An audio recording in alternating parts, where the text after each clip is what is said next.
these messages come up in the chat, and that'll let us kind of know that we're live, but could be any moment. Got it.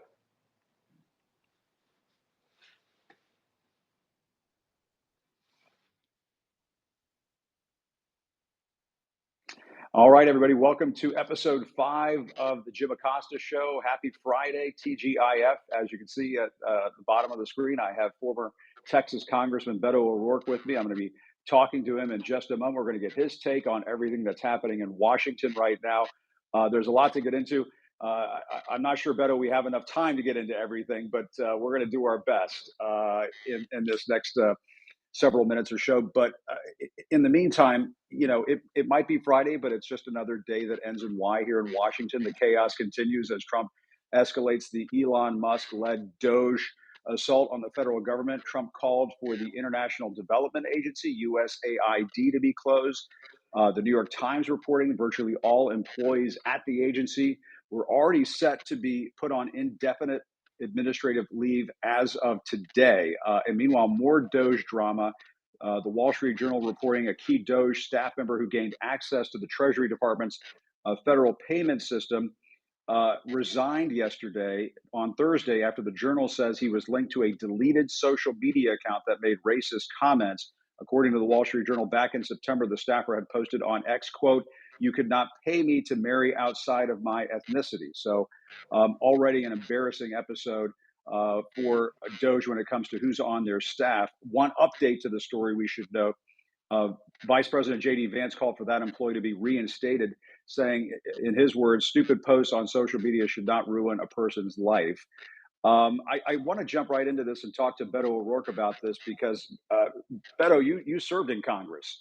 And I've been asking around Washington, nobody has ever seen anything like this before. We've had government shutdowns, you've had furloughs, that sort of thing. But for the President of the United States to appoint, or maybe anoint is the better word, a tech billionaire to just sort of run wild through agencies of the federal government and say, "I'm going to shut this down, I'm going to shut that down, I want access to this data," and so on.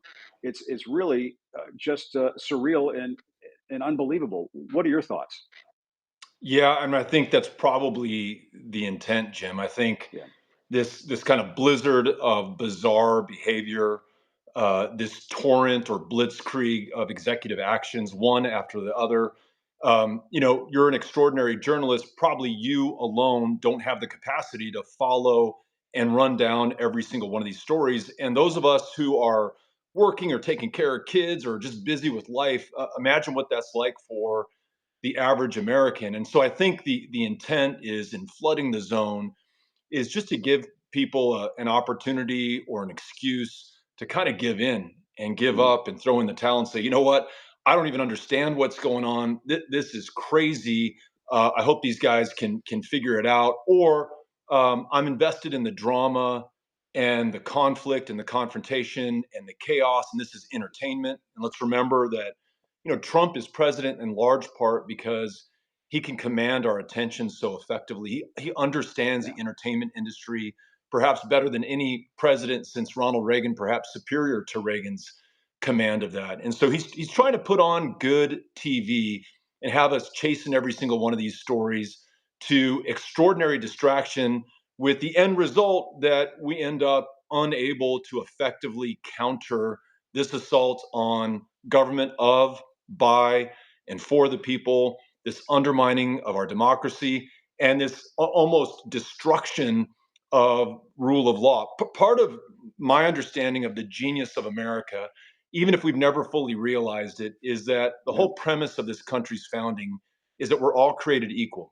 and that we will all be Yeah. treated equally under the law. That is not the case right now. And in fact, we are going in the wrong direction. And now's the time for all of us. I mean, we certainly expect our representatives in Congress, public leaders to hold the line, but each of us can help them to do that. The switchboard number is 202-224-3121. That's the Capitol switchboard. You can talk to the office of any senator, any member of Congress in the Hmm. House, and you can encourage them to do whatever you think is most important. If they're in the Senate, hold the line on Trump's nominees. If they're in the House, don't give them the votes that they need now that they have this really slim MAGA majority, which is going to be very hard to govern with. Don't help them out. We can provide the pressure and kind of the public support and maybe even the willpower for members of Congress to do the right thing. So I think that's Yeah. one positive step that we can take in the face of this disaster that is the first couple of weeks of the Trump administration. Yeah, that's great, and I think you're absolutely right about that. And I just to the point of what is going on here with Elon Musk and the access that he has to the federal government. I mean, the Washington Post reporting this: the Treasury Department is appointing an ally of Musk to a senior position at Treasury, overseeing the U.S. federal payment system. That's according to two people with knowledge of the matter. This, of course, raises more questions about Musk's powerful role inside the government. And Beto, I guess what this I think raises questions about is what's been called the broligarchy, whether or not we have an oligarchy in charge in Washington. I mean, it is pretty extraordinary to see the kind of sway that Elon Musk has right now. I'm going to talk about this a little later on in the program. He's on the cover of Time magazine, for Pete's sake. I mean, it's not Donald Trump on the cover of Time magazine. It's Elon Musk sitting behind the Resolute desk, raising the. I mean, you've heard the term shadow president thrown around. It sure feels like that. It really does. And, Yeah, I know others have said this far better than I could, but no one yeah, elected Elon Musk. As Jamie Raskin said, there's not a fourth branch of government called Elon Musk. Um, Looking at the polling for whatever it matters in today's world, it's deeply unpopular what he and the Trump administration are doing.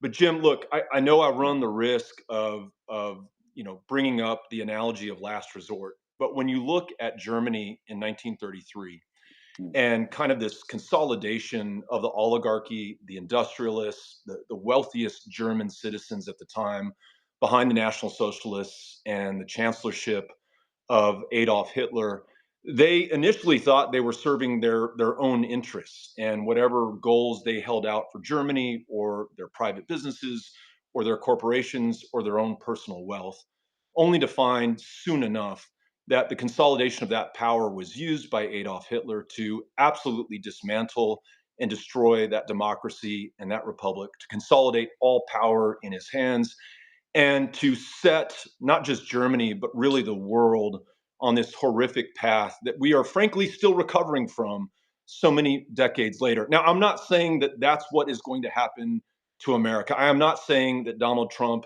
is Adolf Hitler. I'm not saying that history repeats itself, but as others have said, it sure as hell rhymes. And we would be well served to pay attention to the analogs that we're seeing right now with Germany in 1933. And if you and I were back there at the time, I think we both would hope that we would stand up in the face of this injustice, in the face of this consolidation of power.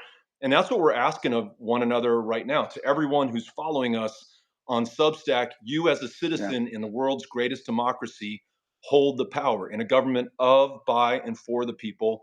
We are the people. Let's make sure that our representatives hear us. And more than calling that Capitol switchboard at 202-224-3121, you can yeah, also support the agencies and organizations that are helping everyday Americans who are being targeted by this administration. Give you one quick example, Jim. yeah. In El Paso, Texas, there's a great group called Las Americas. Las Americas provides defense help, pro bono lawyers who support immigrants who are being targeted by ICE agents under Donald Trump right now. As you Yeah. can imagine, in El Paso, where I'm talking to you from, we have tens of thousands of mixed immigration status households, Right. folks who came here legally from Venezuela under TPS, who are going to have that revoked, who may have US citizen children in the household. We want to make sure these families are not separated, that people are not unfairly and illegally deported, but we need to make sure that we support the lawyers who can get that done. Support Las Americas if you're looking for a specific action that you can take right now. Yeah. Well, and we should know Beto has a Substack now. You can subscribe to him on his Substack. And since you brought up immigration, I do want to talk about this issue of Trump going after birthright citizenship because it again feels like something from a parallel universe. But of course, Trump talked about this during the campaign, so we should find it to be no surprise that he's doing it now. But federal judges in Washington State and in Maryland have temporarily blocked his executive order seeking to end birthright citizenship. And I thought something very interesting from the judge in Washington State, something that he said when he issued that injunction blocking the executive order. He said this quote: "It has become ever more apparent that to our president, the rule of law is but an impediment to his policy goals." You know, this notion that he can just toss aside portions of the Constitution, I think, goes back to what you were saying earlier about history rhyming, and this temptation that he has, this love affair that he seems to have with the idea of being a dictator, acting like a dictator. Yeah, he's made no secret of it, right? You Yeah, know, he's yeah, he's openly mused about how wonderful it would be to have the kind of generals that Adolf Hitler had. He openly admires Vladimir Putin or dictators in North Korea or China or other places because of their ability to rule with an iron fist, I think is a phrase that he's used. He's yeah, invoked things that, the most horrific human beings, Adolf Hitler for one, have said in the past. Ideas like immigrants poisoning the blood of America. You could lift that from Mein Kampf or right out of the mouth of Adolf Hitler in the 1930s, he and talked you about wouldn't the enemy from within. He talked about the enemy from within during absolutely. the And campaign. Yeah, and you would not you wouldn't be able to skip a beat. So we must take this seriously. It's not entertainment, it's not frivolous, it's not throwing it up against the wall to see what sticks. He's been very clear about what he's going to do. Here's the mind blower for me. If yeah, you and I are having this conversation 50 years down the road, or our great grandkids are studying US history from the year 2025, they will not be able to believe it. That this guy said he was going to do all this shit. He said, I'm going to be a yeah, dictator on day one, that immigrants are poisoning the blood of America. I'm going to have the largest mass roundup and deportation in American history. I'm going to model it on Eisenhower's Operation Wetback. There's going to be a blueprint called Project 2025 that spells out exactly yeah, what I'm going to do. And then he did all that stuff. And people of the future are going to be like, were you guys fucking crazy? Like, he told you exactly what he was going to do. And then he started to do it. Well, yeah, we missed the turn in the road at the election in November of 2024 to stop it.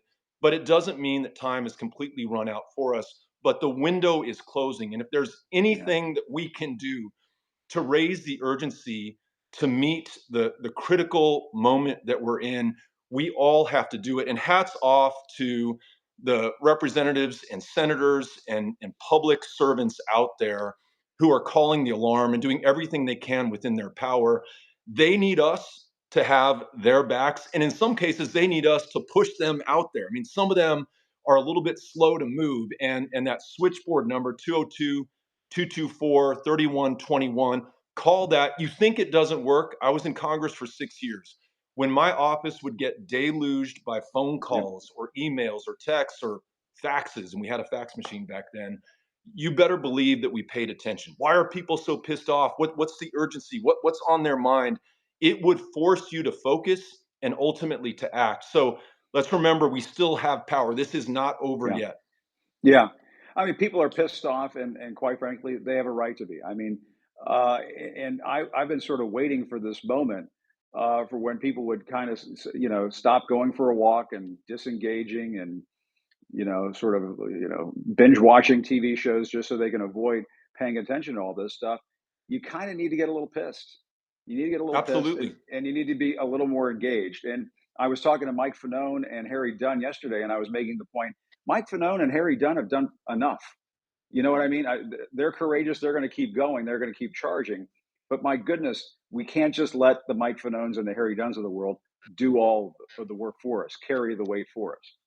And Mike You know? Fanone's mom, I watched your interview with them, Yeah, yeah, and I just harrowing to think about his, I forget how old she is, in her 70s, yeah, having SWAT teams sent to her house, yeah. being doxxed for the public. I mean, if you Sickening. want to go Yeah, after Mike Fanone non-violently because he's a public figure, maybe that's your business.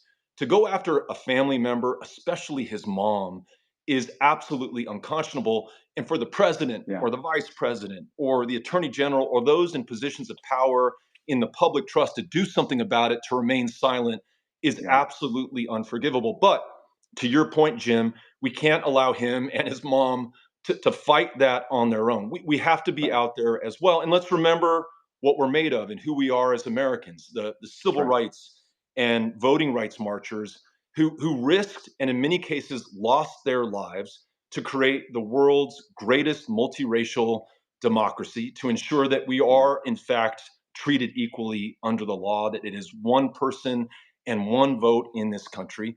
Those who landed on the beaches in June of 44 in Normandy, knowing that they might very well not come back, and thousands of them did not, to fight fascism abroad, to save Yeah. democracy here at home. That's who we are as Americans. Let's remember the great stuff that we are made of and put it to use right now at this moment of truth for our country. Yeah, I mean, history has a way of calling uh, generations to a cause that they didn't think that they would ever be called to, and I think we're in that moment right now. Beto O'Rourke, thank you for bringing the fire. You certainly brought the fire today. And can I just say, on behalf of a lot of people who are probably watching right now, we missed it. We missed seeing some of that fire from Beto O'Rourke. So it's great to talk to you. Hope we could do this again. Um, you and I could go on all day about this, I suspect, but I don't want to hold up any more of your time than I already have. But thanks a lot, Beto. Really great to talk to you. Likewise, keep the faith. We'll see you out All there. right, we'll do. All right, you too. Thanks, Bye Beto. bye. Bye bye. So that was Beto O'Rourke, the former Texas congressman, and I think he's fired up. I don't know what you think, folks, but he was not mincing any words there. And honestly, I think it's about damn time. It's about damn time that folks out there get a little pissed off, get a little angry, and start, letting people know what you think. I mean, I'm sorry, as we were saying earlier, uh, Mike Fanone's mom should not be the one bearing the brunt of this. It's time for folks, regular folks, everyday folks, everybody out there to get engaged. And I'm seeing your chat comments, seeing all of this come through, and a lot of appreciation there for Beto O'Rourke, and for good reason. I'm going to add Eugene Vinman, the freshman Democratic congressman. He is joining me now, and he's going to have a lot to say about everything that's taking place in Washington right now. And Eugene is Congressman Vindman, I should say, has more of a ringside seat than the rest of us. And so let's just see if I can get him linked in with us right now. Let's see here. And this is the great thing about Substack, is that we can just do this kind of guerrilla style, right? We're just doing this down and dirty. As BDI called this podcast the other day, it's no frills. So between now and I don't know when, I'm going to try to get some frills. But in the meantime, we've got some great guests who have been joining us so far on the program this week. We're loading Congressman Eugene Vinman from my home state of Virginia. He's going to be joining us in just a few moments. And one of the other things that we need to talk about, and I think we could talk about this with Congressman Vindman, is Project 2025. Keep in mind, Donald Trump, and we talked about this all week long. Donald Trump said over and again during the 2024 campaign he had nothing to do with Project 2025, even though there were several former Trump administration officials who were involved in drafting and putting together Project 2025. But take a look at what's been taking place over the last couple of weeks. His efforts to slash the size of the federal workforce, like USAID. We talked about that at the top of the program. His effort to eliminate the education department. Those items come right out of Project 2025. And keep in mind, one of the key architects of Project 2025, Russell Vogt, was just confirmed by the Senate to be the head of the Office of Management and Budget over at the White House. And so, I mean, it's almost like you got two doges being set up here. You have uh, obviously what Elon Musk is doing and his cohorts, but you also have Russell Vogt, a less known figure, no question about it, running the Office of Management and Budget, and he comes right out of Project 2025. All right, let's just see here. Eugene Vinman not working at the moment. Let me just try this one more time. See if we can get him in here, because anytime you can get a Vinman on the show is a good day. I'm just hoping we can get him now. Sometimes it just takes a couple of tries to get Vinman, uh, or to get any guest, I should say, onto the program. So obviously, Project 2025 is on the minds of a lot of Americans right now. When you're witnessing what we're witnessing here in Washington right now, the Trump administration has made no mistake what they're planning on doing. And as we were saying at the top of the program, you have Elon Musk's Doge team going into various departments of the federal government. As it turns out, an ally of Elon Musk is going to have a key role at the Treasury Department in charge of that federal payment system that the Doge team got access to. And that is going to be critical. If you have somebody who is an ally of Elon Musk involved in something like that, certainly that is going to create uh, an opportunity for Elon Musk to basically do whatever he wants in terms of uh, seeing policy changes take place over at the Treasury Department, getting access to data over at the Treasury Department. It's a very worrisome sign. We're having a little trouble getting Eugene Vinman into the conversation here. I'm going to keep going just in case we can't get him. I'm going to try one more time, folks. It's a Friday. You're going to have to just bear with me a little bit. Maybe I can get Duke over here for a little timeout. It'll be like halftime for the show. Let's see here. I'm going to try it one more time. Perhaps it's possible he got called away. So I'll have to find out if that is indeed the case. All right. Well, in the meantime, while we're waiting for Eugene Vinman to join us, this was an interesting item that came out of the Washington Post today. The United Kingdom is saying that security officials, or I should say, security officials in the United Kingdom have demanded that Apple create a backdoor allowing them to retrieve all of the content any Apple user worldwide has uploaded to the cloud. That raises a lot of prospects as to what is going on in this country and whether or not security officials in this country are demanding that kind of access. Obviously, that raises a lot of privacy concerns. I'm going to try. Let's see. We'll try Eugene Vinman one more time, and if we can't get him, we'll just move on with the rest of the program because I do want to talk about Time Magazine. Let's see. He just may not. We may have lost. We may have lost Congressman Vindman, and we might have to bring him back next week. If we can't get him in there, that's okay. We've got other stuff to talk about. The other thing I do want to talk about, I'm sure you saw this. I'm sure you saw this today. Time Magazine. He made the cover of Time Magazine. Elon Musk made the cover of Time Magazine, sitting behind the Resolute desk. The same Resolute desk, by the way, where the President of the United States typically sits. For the folks at home who don't know what the Resolute desk is, the Resolute desk is the desk in the Oval Office. If you've got a cover of Time Magazine with Elon Musk sitting behind the Resolute desk, that is not going to sit well with Donald Trump, who has prized appearing on the cover of Time Magazine, other people appearing on the cover of Time Magazine, nearly all of his adult life. Raises the question. I was just talking about this with Beto O'Rourke a few moments ago. Who is really the president of the United States? Is it Donald Trump or is it Elon Musk? Is Elon Musk, as I asked Beto O'Rourke a few moments ago, is he the shadow president? There we go. There's Congressman Vinman bailing me out at just the right moment. Congressman, thank you so much for joining us. I've called you Eugene so many times, it's still kind of a force of habit to call you Eugene, but I'm going to call you Congressman. Jim, go ahead and call me Eugene. It's totally okay. Nothing has changed. I mean, I guess a few things have changed, but for you and me. A few things have changed. Yes, absolutely. Different offices, but same mission, and that is to tell the truth out there. I was talking about Elon Musk a few moments ago, Congressman Vindman. I don't want to have you weigh in unless you want to about Elon Musk being on the cover of Time Magazine, sitting behind the Resolute desk, which is another one of these surreal, bizarro world moments that we've had in the early days of this Trump administration.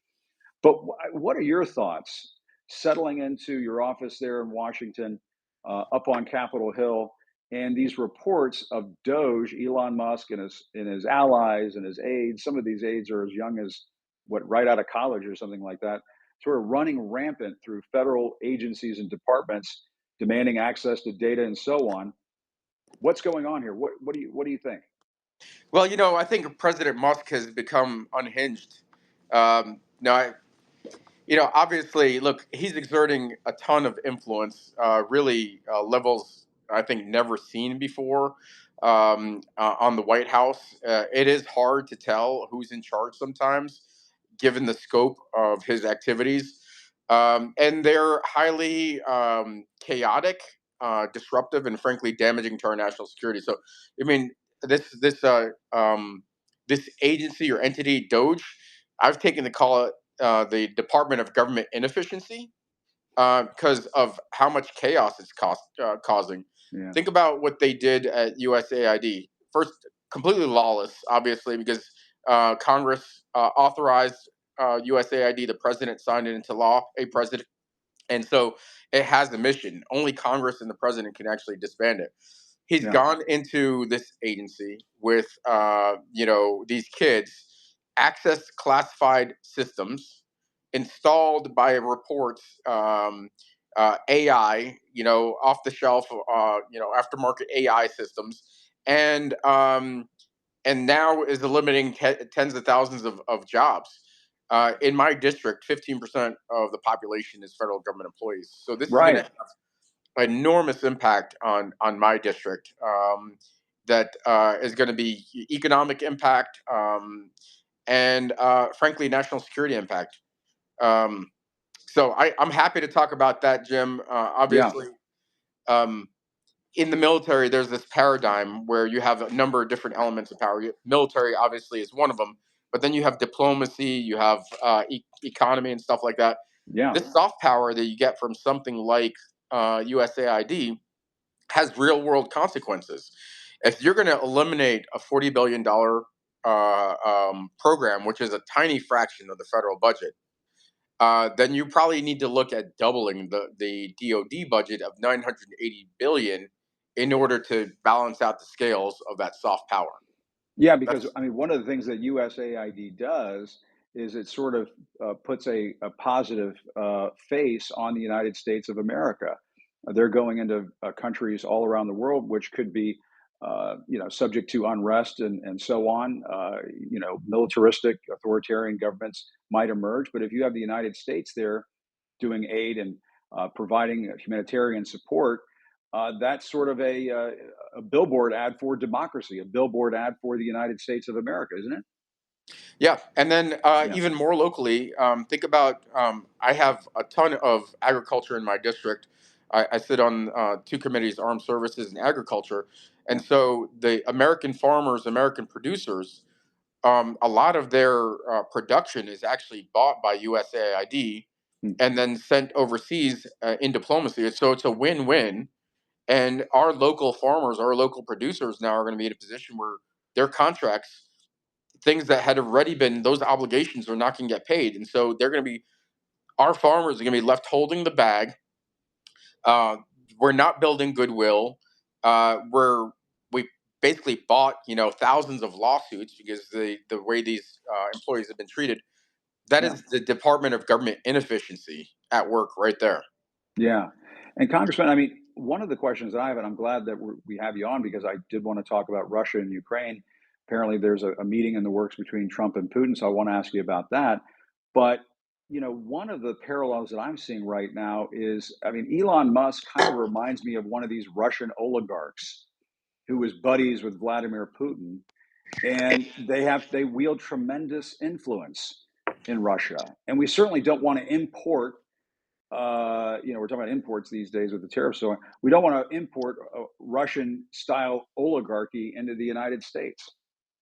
Yeah. So look, authoritarians like Putin, like Xi, are actually, this is a fantasy for them. We talked a little bit about aid and accessing classified systems. Well, they're also doing the same thing to personal information at the Department of Treasury. Every single payment that this Right. Yeah. made, accessing, having access to every American's personal data, going into three-letter agencies and um, offering buyouts. Um, Hollowing out really our national security specialists at the FBI, CIA, and DOJ, shuttering entire programs that are focused on foreign interference. This could not be a better situation for our adversaries that want to see chaos. And the way I think about it, and I hate the idea of like sounding too alarmist, Yeah. but I believe this 100%. It's not a matter of if something bad will happen when you create this kind of chaos. It's a matter of when. And um, I'm concerned. I'm concerned about this costing American lives.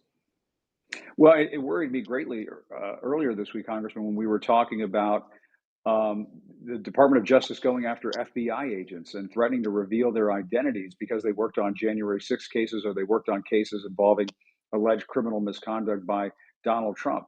I mean, you can't go around and just, trying to intimidate FBI agents. I mean, that to me raises all sorts of concerns. And I think one of the concerns that we might see play out over the next several weeks is kind of a brain drain. You might see people at the Justice Department, people at the FBI, people at the State Department, DOD, CIA say, I don't want to deal with this. Forget about it. I'm out of here.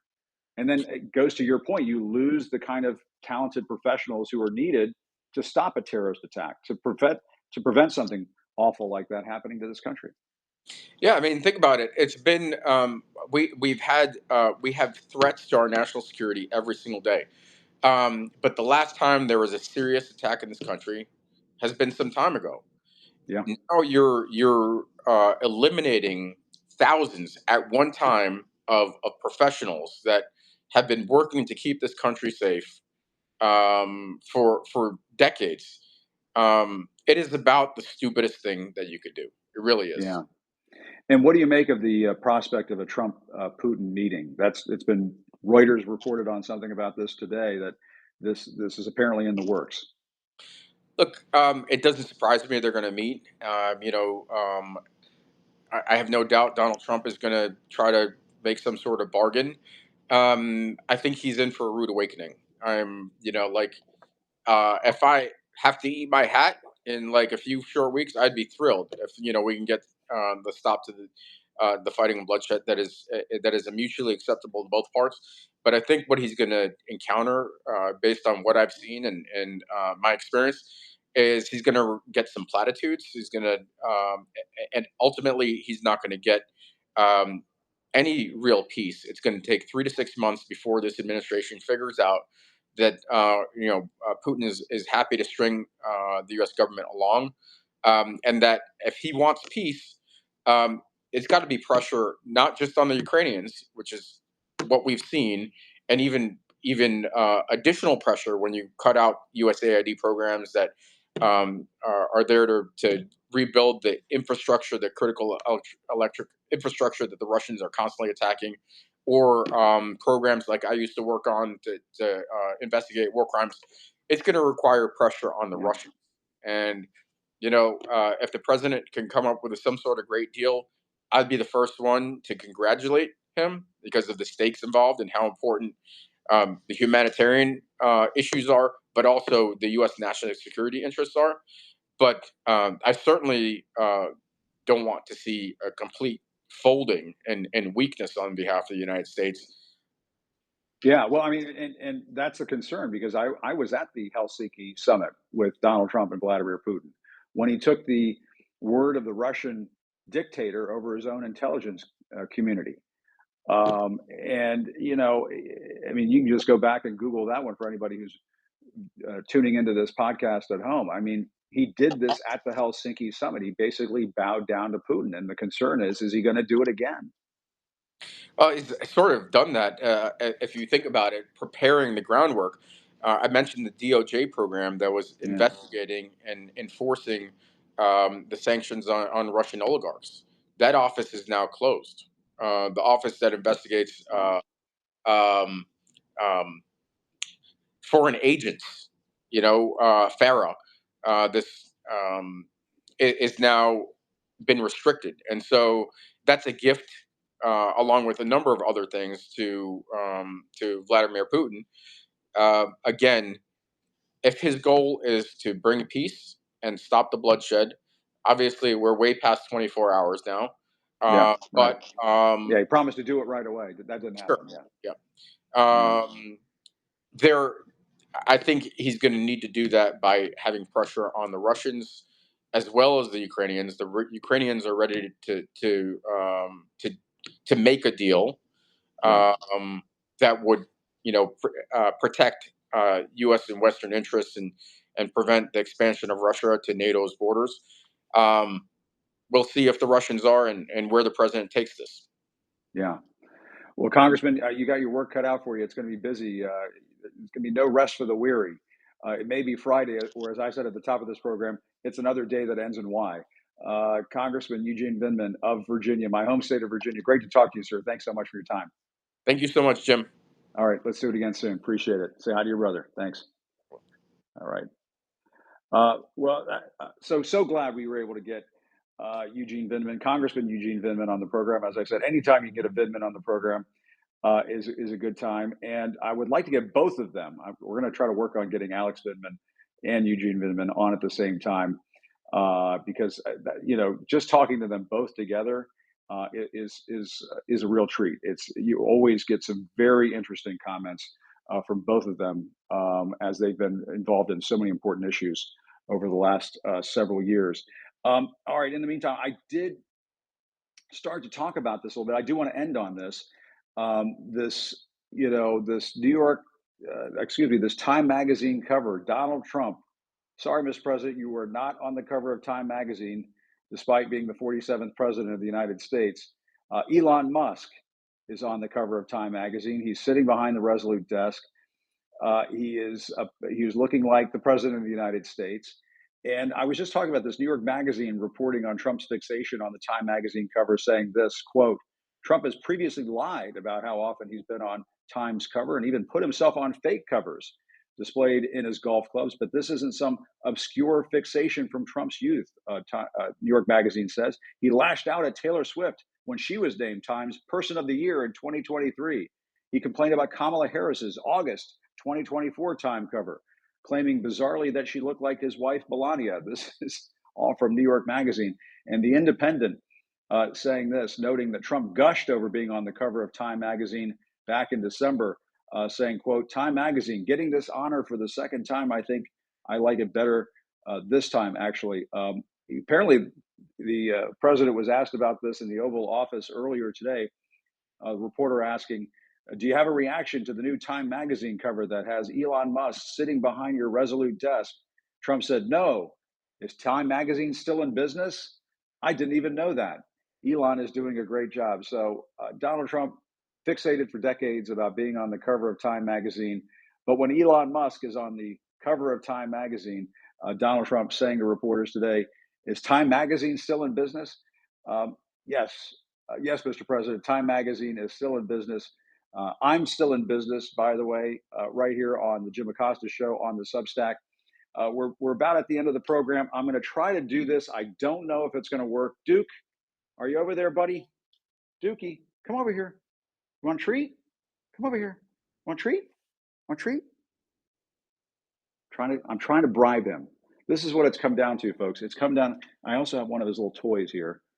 What about this? You want this? Uh-oh. Oh, boy. Oh, yes. Yes, indeed. Okay, you got to come and get it. You got to come and get it.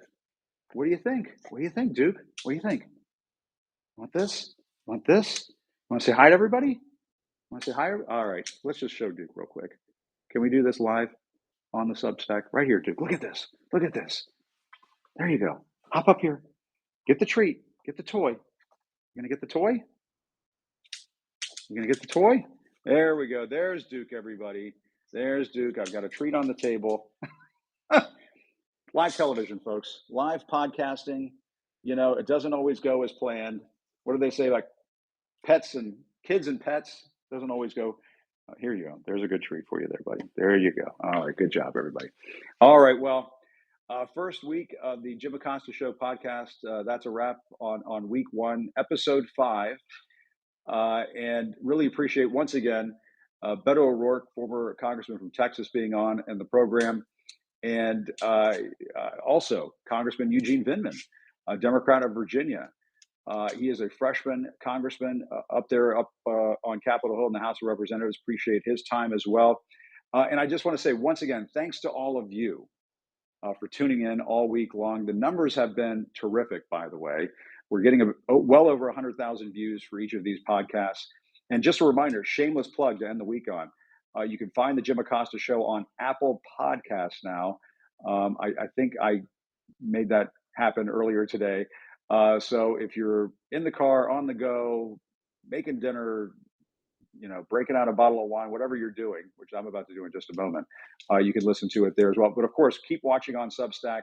The Substack team has been great all week long, helping me get this show off the ground. More to come, a lot more to come. I'm going to take the weekend off, if you don't mind. But in the meantime, still reporting from Washington, I'm Jim Acosta. Have a great weekend, everybody.